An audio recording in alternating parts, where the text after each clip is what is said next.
Hi guys, great to have you on this tutorial, which I will talk about frames and groups in Figma.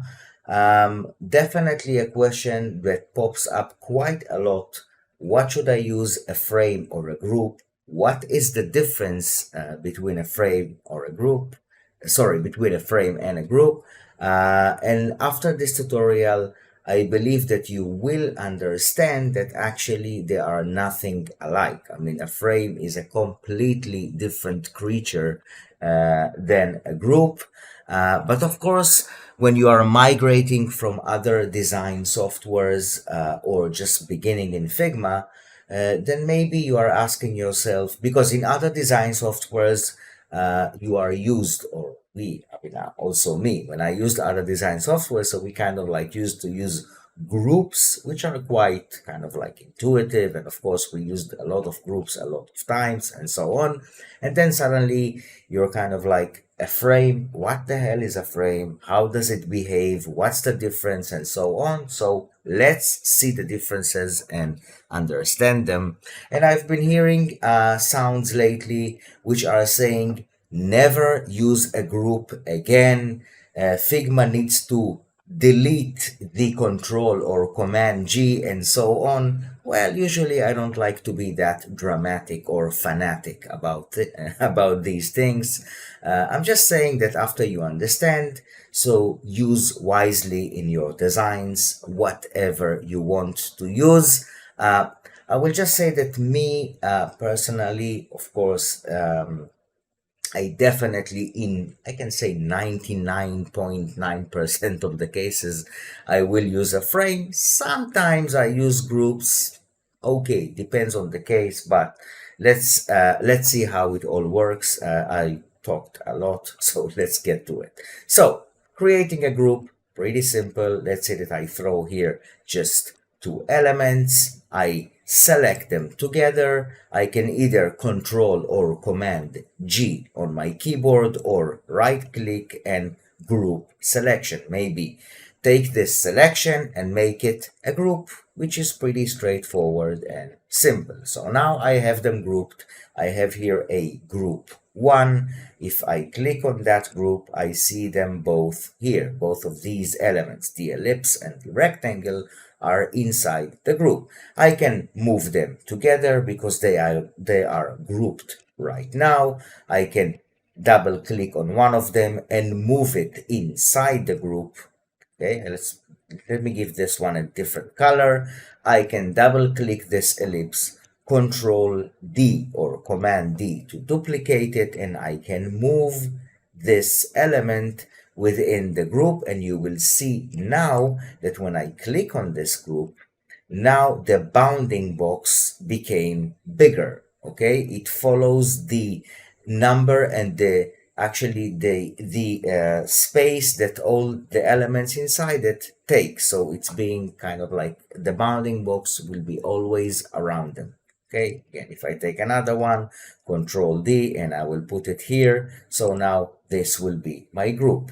Of course, I can easily, holding the shift, resize this group together with all its elements. And I can do it without keeping the proportions, without holding the shift. I can just drag it up or down, left or right.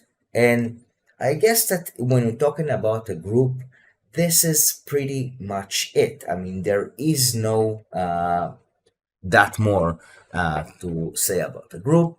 The only thing is that you will notice that I can group even one element. Okay, I will do now Control G on my keyboard or Command G on your Mac.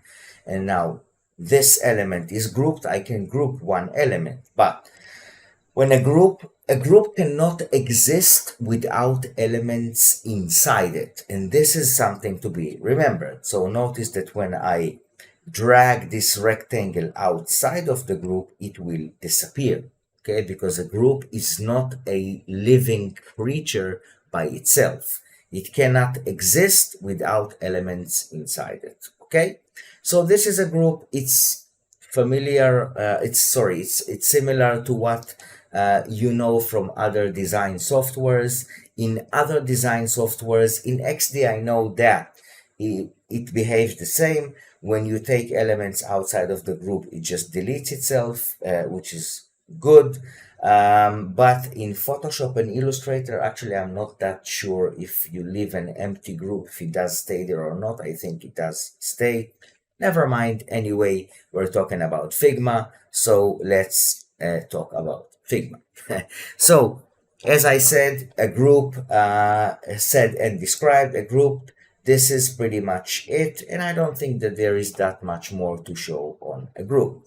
The only thing that I can say is a group doesn't have a background, and if I want a background to this group, then I have to put another shape inside it, either use one of its elements as a background, or of course I can just put another element inside it. I will drag it here, put it on the behind all its layers, and I will make it something like that and give it a different color, and then I am creating actually a background to the group. Okay, so a group cannot have its own background. What I can do actually with a group is give it a shadow or an effect. So I can do that, which is pretty cool.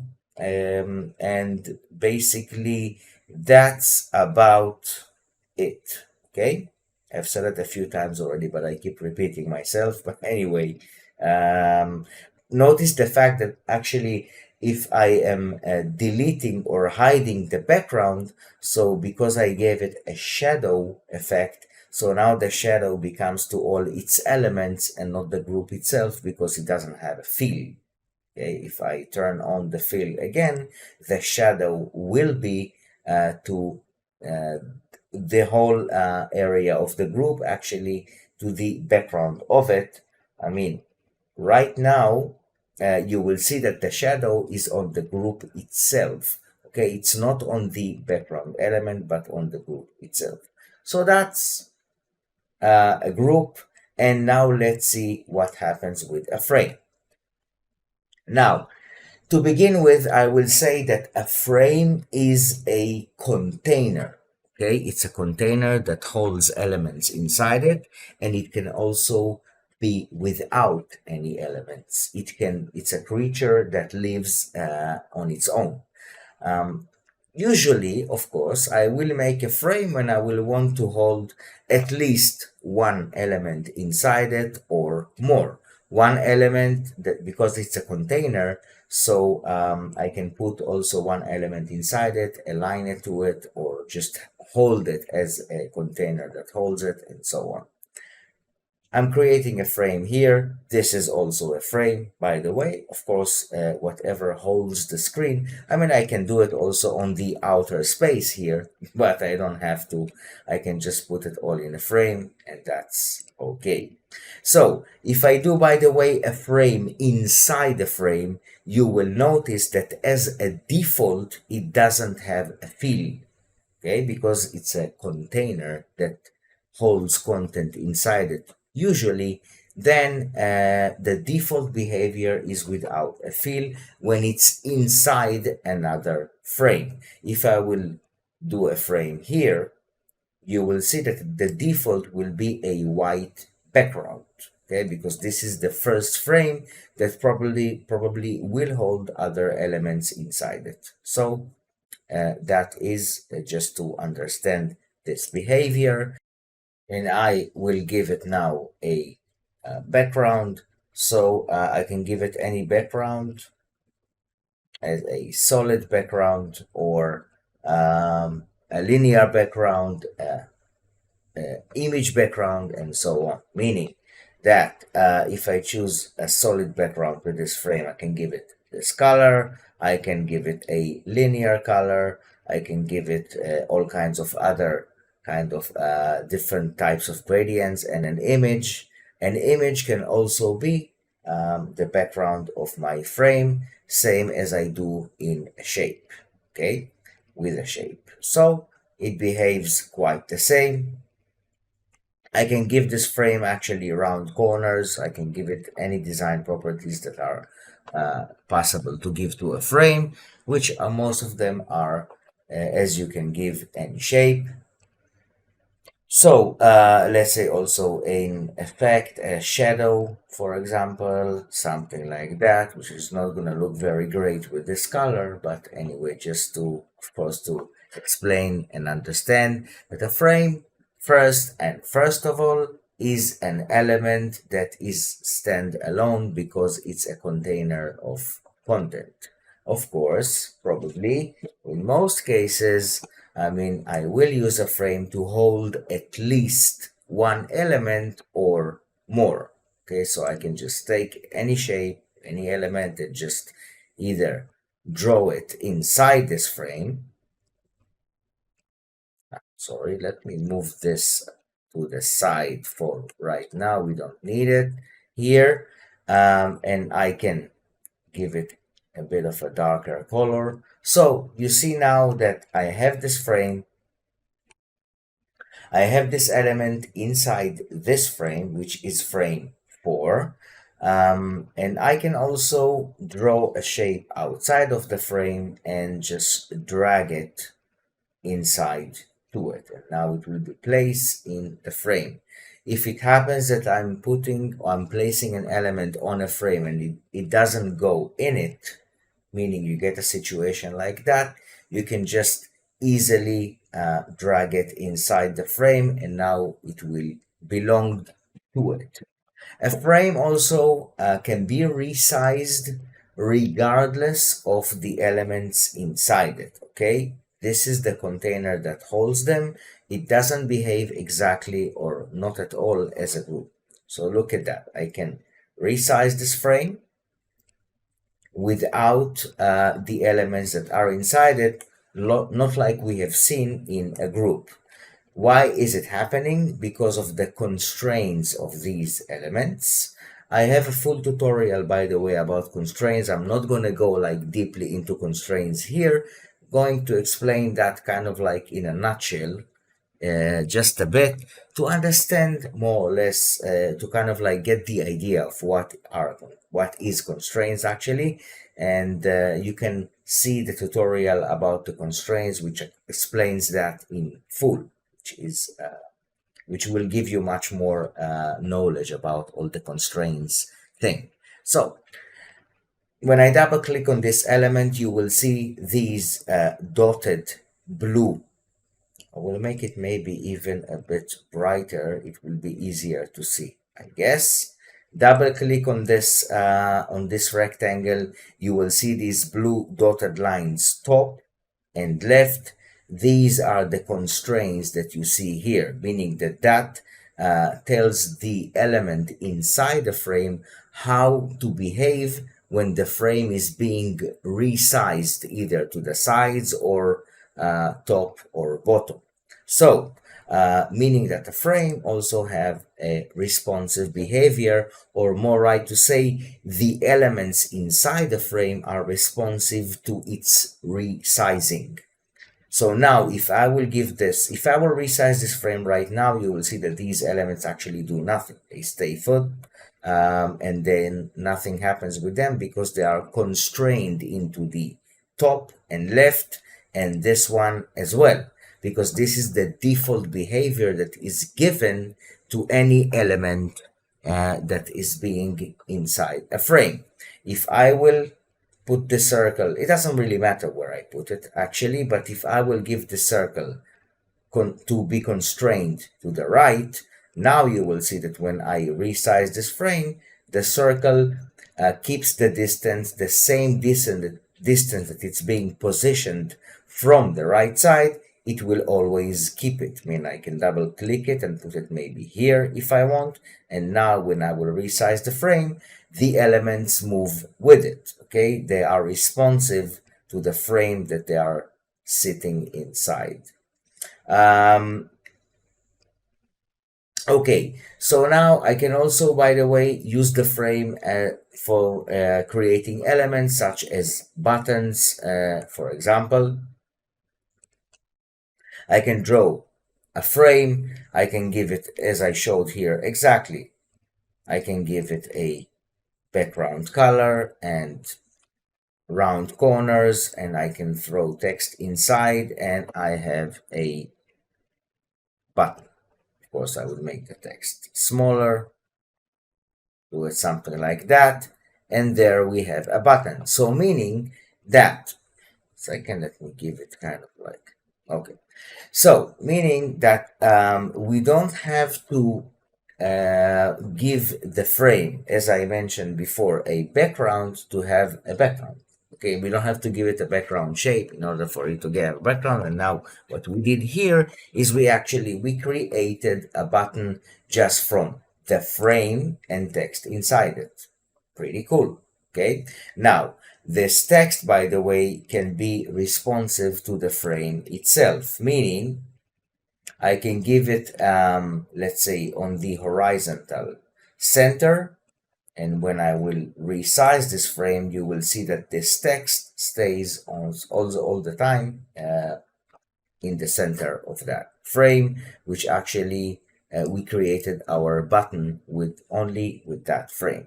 So as you see, a frame has much more abilities than a group, and actually, it's a completely different, as I said, creature than a group.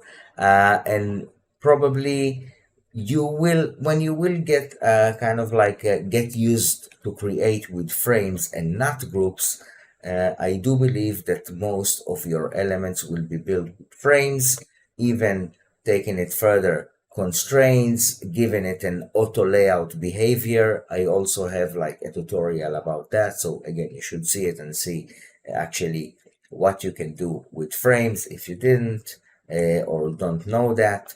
So definitely I would always, almost always, I can say that I will use a frame because a frame is actually the right way, more precise way to build elements on the screens, and having grouped elements with responsive behavior and the right structure of elements on the screen. Sometimes, for example, I'll give just a small example.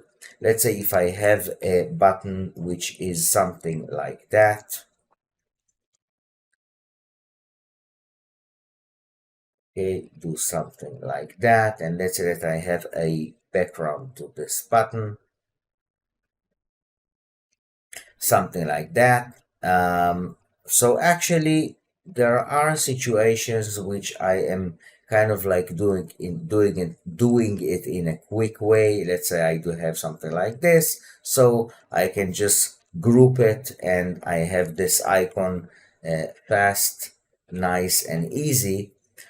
Because probably the only responsive behavior that will be with this icon is that I will maybe make it smaller or bigger, but this is like the only thing that actually will happen with it. So no stress about that. But just saying, if I want to turn that into a frame, this is very easy to do. I can frame it, frame selection, and I will open this frame. I will mark this or select this group and just do ungroup, and then these elements are going to be inside it. I can also delete its background, okay, and use the frame as the background of it. I'm reminding you that I can give a feel to a frame, and now when I will give this frame a feel, something like that, I can make it round by rounding its corners like that. So now I have it actually holding this this icon only as a frame, and that is great and perfect.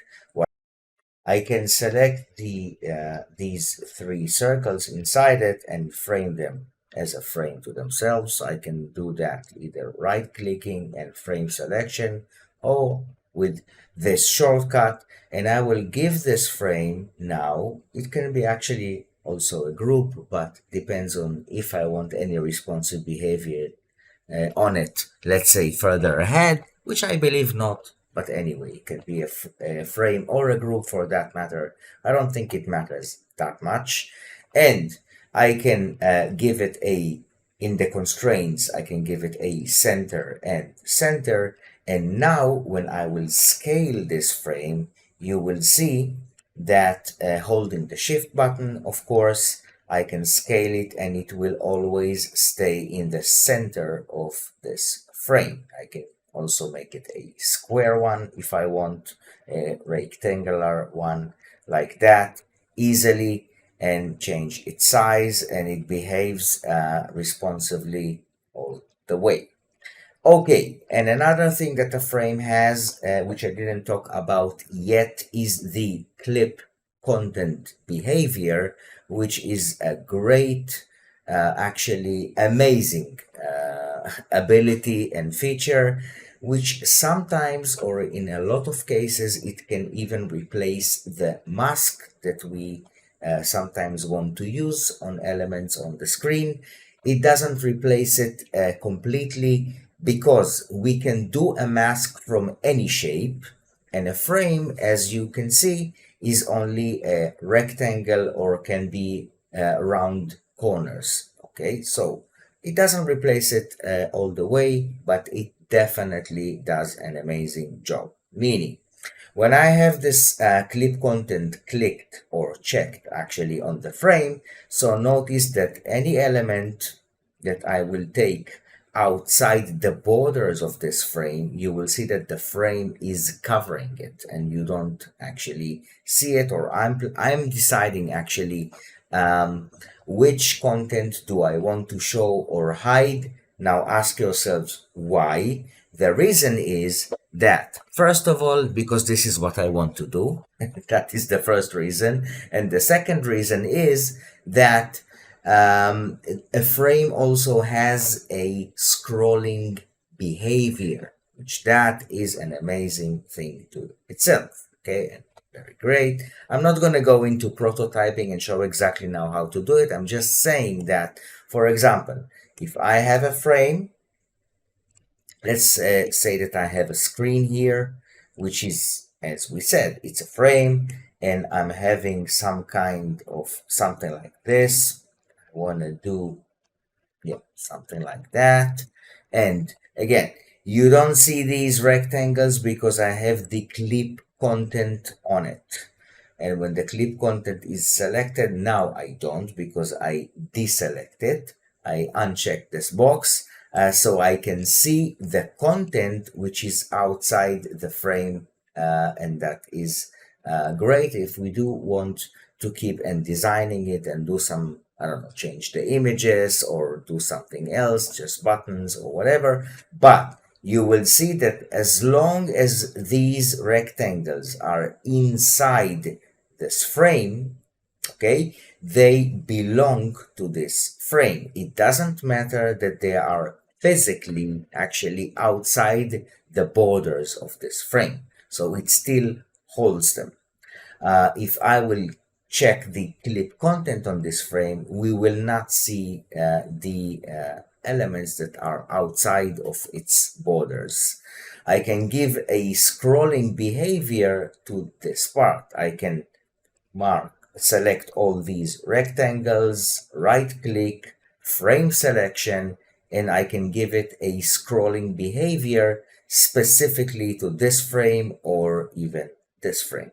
Okay, so a frame has a horizontal or vertical or both ability of scrolling. Okay, so either horizontal, vertical, or both. So this is something that we have on a frame, which is great to itself, and I use that a lot. So it does kind of like behaves as kind of a mask, but yeah, in certain ways it does. So again, if I do an element, I just draw an element inside this frame, as long as the clip content is clicked. So this is what I see from it. And if I deselect this checkbox, uncheck it, then I can see the elements which are outside of the frame. And I still, when I move the frame, I see that they are still moving with it. That means that they belong to it and they move with it.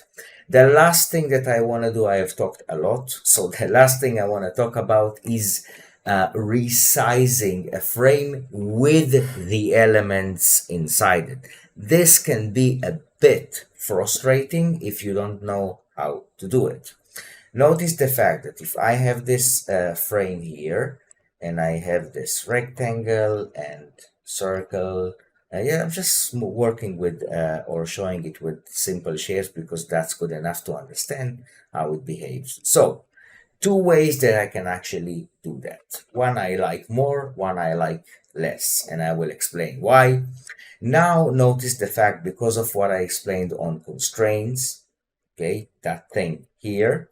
So if I resize the frame, you will see that nothing happens with these elements. They don't move, they don't do anything, they don't scale, they just stay there, and that's it. So if I'm holding the shift and I want to resize this whole construction that I did here, that's kind of like you're asking yourself, okay, so how do I do that? Or why is it happening that way?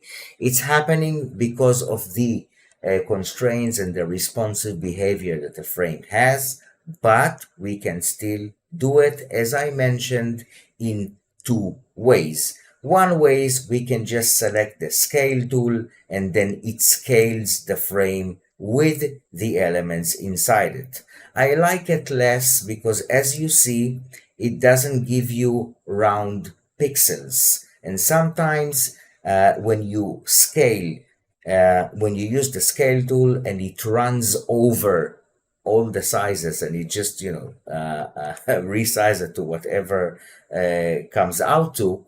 So also these elements, you will see that now they don't have round pixels sizes. Okay, so you can easily, of course, change it, but you will see that now if I want to align an element to this frame, just to show you what the scale tool actually does, so you will see that I cannot do it precisely if I don't round its pixels. I will take it here.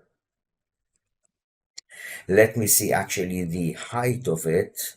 The height is not precise. Okay, so if I will go even bigger here, you will see that now this frame has that over pixel size and I cannot perfectly align other elements to it. I'm not saying it's not a disaster. You can easily change it, but I'm just saying that be aware of the fact that that's what it does. Okay, now if I will give this frame, sorry, if I will give this frame around 452, and now if I want to select all the elements inside it, and these elements I will give them a scale behavior. So now when I give them a scale behavior, it means that they scale with the frame, which now it solves the problem which I couldn't do before. Now if I hold the shift button, you will see that the elements are going actually scaling with the frame.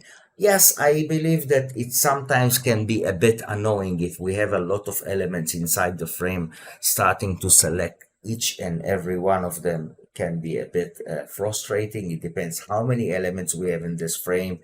And if we need to resize it or resize them all, then yes, it's kind of a bit of work there. But that's a good way of doing it. So just I want to give the heads up on that, or I can do it in another kind of like, let's say, I don't know, kind of a weird way. I would say that if I wouldn't have them in a scaled mode or constrained to scaling. So let's say that, okay, left top, let's say that I can, it's kind of weird actually when I think about it, but I can kind of like scale the frame and then separately just select the elements inside it and scale them too. But that's kind of like a weird way of doing it. I believe that this is not kind of like the right way of doing it, but so I think that that's it. I covered I think, if not all, at least most of the properties of a group frame, what we can do with each one of them. I believe that during time, when you keep on working with Figma, you will work more and more with frames. You will get used to it. And if you already got used to it and didn't understand exactly what is the difference between a frame and a group, so I hope that now you do. And I guess that, yeah, that's about it. And now when you understand the differences, choose wisely in your designs whatever you want to do, either a group or a frame. And I wish you, of course, good designs and good vibes. And thank you so much. See you in the next tutorial. I would appreciate very much a like and a subscribe to my channel. I'll keep adding more great tutorials to it, and see you in the next tutorial. Thank you so much, guys. Bye for now.